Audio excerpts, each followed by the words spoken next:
नमस्कार मित्रांनो, हा व्हिडिओ केवळ एक मुलाखत नसून ती एका जिद्दीची आणि ध्येयाची कहाणी आहे. ग्रामीण भागातील गरीब आणि होतकरू विद्यार्थ्यांना विमानाची सफर घडवून आणणाऱ्या महादीप उपक्रमाचे प्रणेते आदरणीय श्री प्रमोद सूर्यवंशी यांची ही मुलाखत आहे. सदर मुलाखत ग्रामीण भागातील विद्यार्थ्यांनी त्यांच्या जिल्हा परिषद यवतमाळ शिक्षणाधिकारी कक्षात जाऊन घेतलेली आहे हे विशेष. आणि हो, हा व्हिडिओ आपण ग्रामीण भागातील विद्यार्थी त्यांच्या पालकांमध्ये शेअर करावा, जेणेकरून ते सुद्धा प्रेरित होतील. धन्यवाद. तुम्हाला कोणकोणत्या अडचणी आल्या? अडचणी आल्या नाही, फक्त माझं या पदावर येण्यासाठी मला सरकारने खूप उशीर केला. कारण 26 वर्ष सेवा झाल्यानंतर माझं प्रमोशन झालं. माझं आता तिथं माती चढतो. तर तुमचे मूळ गाव कोणते आहे? मूळ गाव मुळावा, तालुका उमरखेड, जिल्हा यवतमाळ. तर तुम्ही जास्त शिक्षणाला महत्त्व देता का पैशाला महत्त्व? मी शिक्षणाला महत्त्व देतो. पैसा तर आपोआप येतो. पैशाला घे म्हणावं लागत नाही, पण शिक्षणाला घे म्हणावं लागतं. जे शिक्षण घ्यावं लागते, पैसा आपोआपच येते. मी या पोस्टवर आलो, पैसे पगार मला सरकार देते, भरपूर पगार देते. किती देते? 1.5 लाख. त्याच्यावर थोडा वाढवा. आणि थोडा म्हणलो तुला काय जवळपास 1,60,000 रुपये पगार मिळतात. म्हणजे पर डे किती? 5,000च्या वरून. रविवार शनिवार सुट्टी असते, सुट्टीचा पगार भेटते. दिवाळी असली तरी पगार चालू असते, पगार बंद नसते. तेव्हा याचं महत्व खूप आहे. तर आम्ही जिल्हा परिषदेचे मुलं तर तुमच्या पदापर्यंत पोहोचू शकेल काय? Yes, why not. माझ्यापेक्षाही वरच्या पदाला तुम्ही पोहोचू शकता. माझं पद काय सर्वोच्च पद नाही, सर्वोच्च पद आणखी भरपूर आहे. जिल्हाधिकारी आहेत, आपले मुख्य कार्यकारी अधिकारी आहेत, सचिव आहेत, मोठमोठे पद आहेत, याच्यापेक्षाही मोठे आहेत.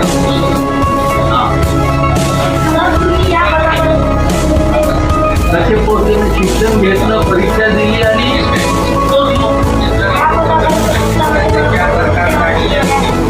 तरी काही आल्या नाही. मला सहज नोकरी भेटली. मी फार लकी आहे त्या बाबतीत.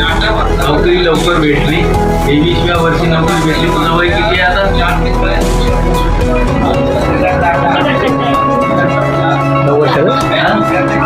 11 वर्षाचा. 12 वर्षानंतर तुझ्या एवढा मी नोकरीत लागलो. आणखी 12 वर्षानंतर तुलाही नोकरीत लागलो. अनुभव तर खूप आले. कारण माझा ह्या नौकरीशी एवढा संबंध आहे की हर गाव में हमारे बच्चे लोग हैं, मुली आहेत, मुलं आहेत, आमचे गुरुजी आहेत, है कि नहीं? आमची व्यवस्थापन समिती आहे. हर गाव में हमारे लाभार्थी है. प्रत्येक गावात माझा आवडता छंद आहे वाचन करणे.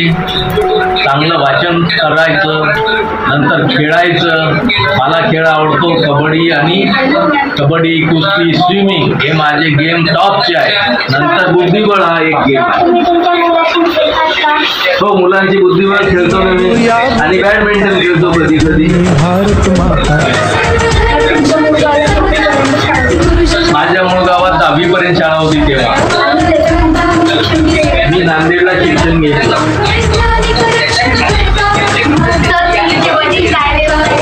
माझे वडील शिक्षक होते. माझे पहिले गुरुजी माझे बाबा होते.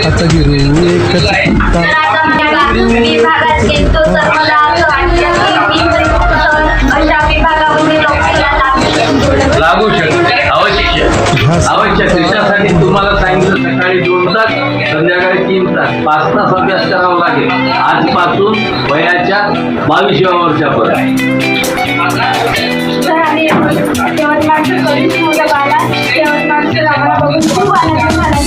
बर, छान. मी यवतमाळ 1995ला पाहिलं. कधी? माझ्या 30 वर्षानंतर पाहिलं मी. 30 वर्षानंतर. आज तुमचं वय किती आहे? 13. म्हणजे तुमच्या नंतर 17 वर्षानं पाहिलं मी यवतमाळ. तुम्ही लवकर पाहिलं.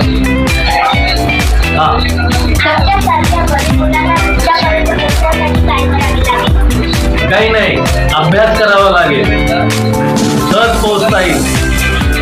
कारण सरकारी नोकऱ्या ह्या मिरिट प्रमाणे भरल्या जातात. आपली जी गुणवत्ता आहे, क्वालिटी आहे, अभ्यास आहे, त्याच्यानुसारच भरल्या जातात सरकारी नोकऱ्या. त्याच्यामुळे कुठेही गरीब असल्याचा, श्रीमंत असल्याचा काही भेदभाव नाही किंवा कुठेही पैसे लागणार नाही. यस, मी जिल्हा परिषदचाच विद्यार्थी आहे ना. I am also student of ZP.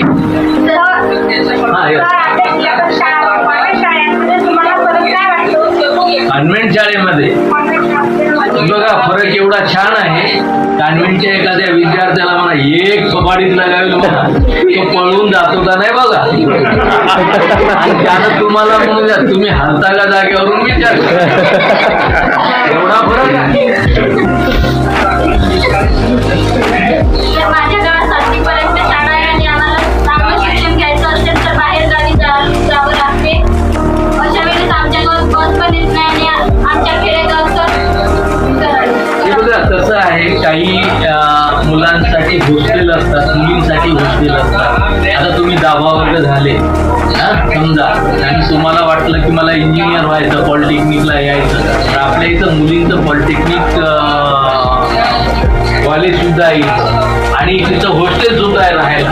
मुलींसाठी हॉस्टेल सुद्धा आहे प्रत्येक तालुक्याला.